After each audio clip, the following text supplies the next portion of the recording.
You got to mix it up, kind of keep him guessing. Don't give him just one steady diet of what to do because he can score in multiple ways. So you just got to play the game, honestly. And then for you guys in that third quarter, as they were kind of getting hot from the three-point line, what did you see defensively and how you guys might have been able to curb that? They made some tough shots, and then I think when we rotated, we gave them some wide open shots, and then they knocked them in tonight. So sometimes you just have that night where defensively you're not at your best, and tonight was one of those nights. Jim Wozarski. Jrue, what were they doing, or maybe what was it for you guys in terms of ball handling and turnovers? I think it looks like 16. They had 15 points off of that, but when it happened, it seemed to be always at an inopportune moment. So what were they doing, or again, maybe what didn't quite work for you guys? I mean, for me personally, I might have had. Let me see. Oh, it's not up there. I think I had 4 or 5 turnovers, but it was just being lazy with the ball. I don't think it was necessarily anything that they did. It's a physical game, and it was the last time we played. But I think today, just me personally, I got to be better with the ball. And I think my first 2 possessions, I turned the ball over. And that's not a good way to start the game, especially against a team that we just beat a couple of nights before. So just things that we have to clean up, execute better, and concentrate a little bit more. Right, and just finally, I mean, Khris talked a little bit about the film that he watches. I mean, in football, there's that expression like you just burn the tape and move on. Like, how do you guys haven't had a game like this in a while. Like, what do you, especially playing tomorrow, how do you handle this from tonight to tomorrow? Is it it is what it is and move on to the Knicks, or do you look back at some things? I think it's personal preference. I think you can get anything out of tape, out of watching film. But sometimes I think mentally it's good just to throw it away and kind of start over from scratch. But again, the great thing about the NBA is there's a quick turnover, and we got a game tomorrow. We got another team that we have to prepare for who has an all-star and former all-stars and new additions. So we got to go back, get our rest, take care of our bodies, and mentally get ready.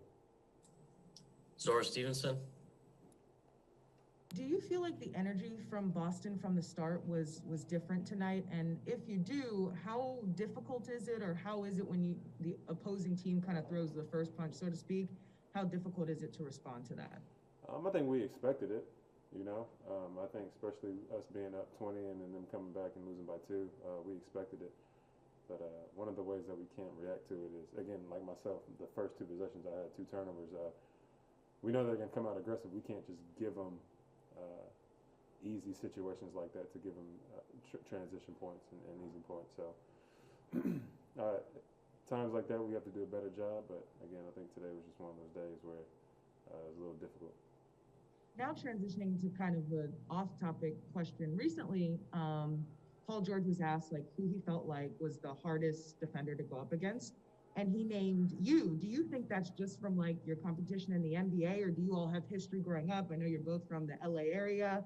And what do you think of the respect that you have from your, I guess, fellow NBA players around the league when it comes to defense? Yeah, me and Paul have been battling since little kids. So I think to be able to have that relationship off the court and then to see each other succeed here at this level is awesome. And again, I'm honored that he would say that, just because of everything I feel like we've been through growing up and doing all that. So he's one of the best offensive and defensive players in this league, and it definitely does mean a lot. So I'm honored he said that.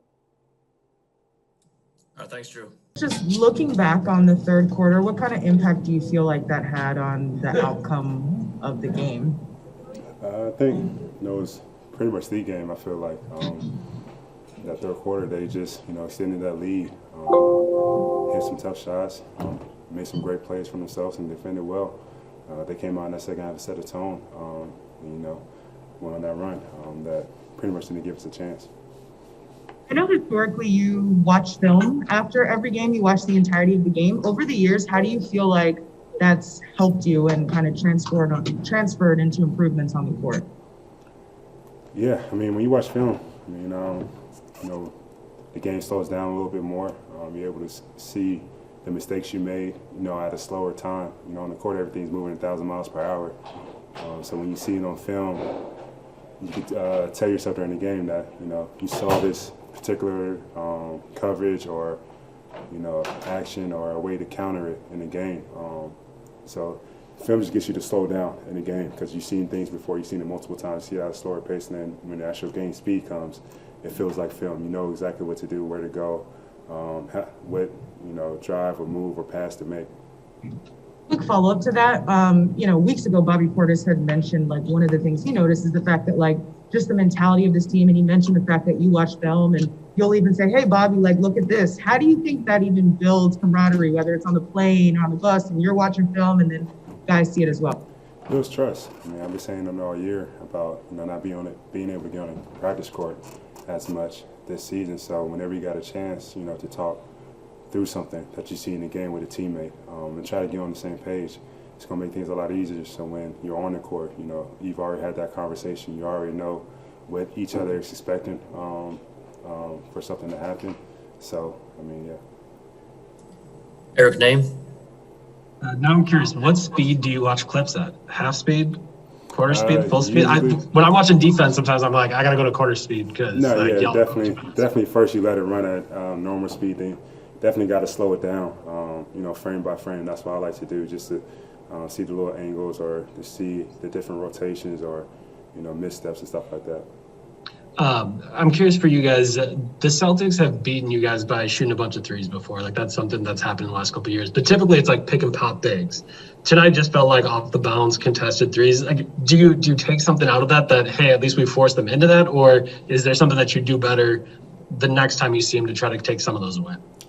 Yeah, it's tough. I do feel like they hit a lot of tough threes, but also I think they got into the paint, made us rotate one too many times to find that open guy. So it's a balance of being able to, guard the ball and, force them to miss those contested, threes or mid-range off the dribble, and then also keep the guy in front and not rely on our rotations or scramble mode as much. But in that third quarter, they did a great job, and like you said, hitting tough shots, also breaking down our defense and finding open man. They didn't settle too many times. Jim Ozarski. Chris, this is not to minimize, obviously, the protocols at all.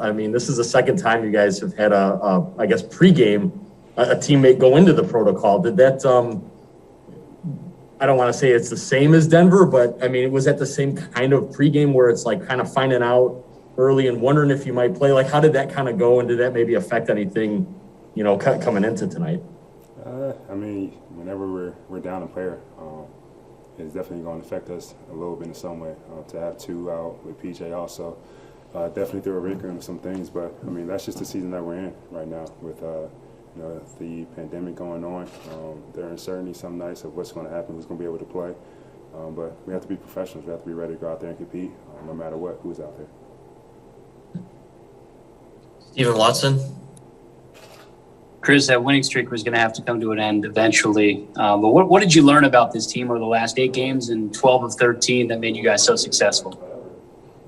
Just figuring it out. We're going to win many games. We're going to lose some games.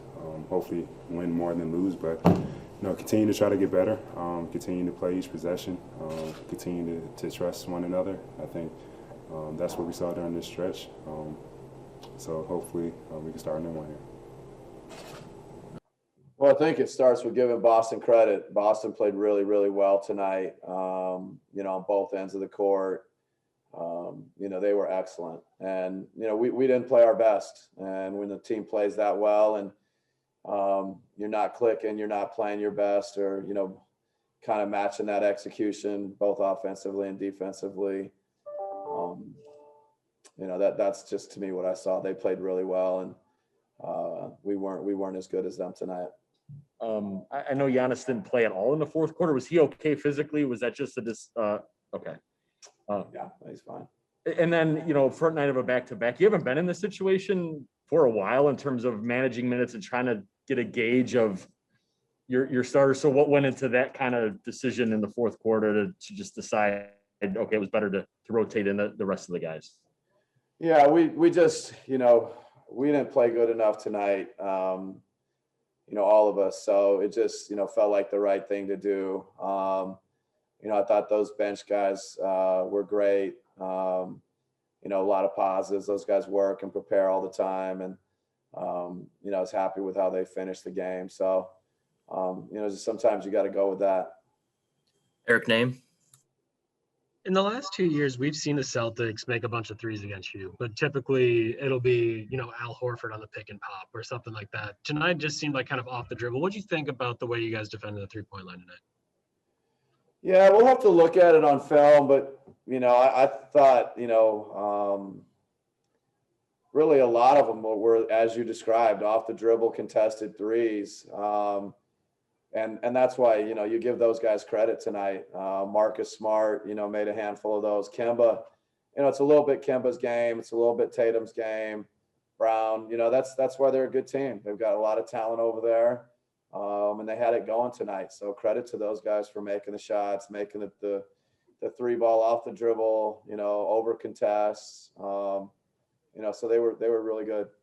I actually wanted to ask about defending Tatum. He has that game where he loves that step back so much. And it feels like, obviously you're going to try to keep guys from the rim. When a guy likes it that much, does that, change the way that you guys are thinking about defending him going into the game, or force him into those as tough as possible? Or kind of how do you guys go into it trying to defend him? Yeah, we tried to take away, some of his kind of favorite things, but tonight was one of those nights where it felt like, he went to kind of, his second, or, he's got a lot of stuff that he can go to. And, tonight he was making a lot of tough shots, so we tried to take away some of the things he likes to do, but, we probably got to do better at that, do better about taking everything away from him. He's really good. Nora Stevenson. Coach, when Sam was down in the G League bubble, he said he really used that time to focus on defense, and that you all have had conversations about that. How do you, or have you seen him try to work those improvements from the G League into NBA games, specifically tonight and on Wednesday as well? Yeah, I think Sam just has like a toughness to him, a competitiveness to him, and he knows how important it is. He's got to really kind of take every detail on the defensive end and understand it and execute it. And, there's a couple plays that, as I replay, Sam's minutes and defensively where he did some good things. He's rebounding, he's guarding, some of these great players that we just described. So I think his defense is improving, and, we're pleased with what he's doing on both ends of the court. And then my second question is about Thanasis. Obviously, his energy and passion, but how do you feel like he's evolved almost within the system offensively and understanding where he should be and picking his moments? Yeah, no, he's been good.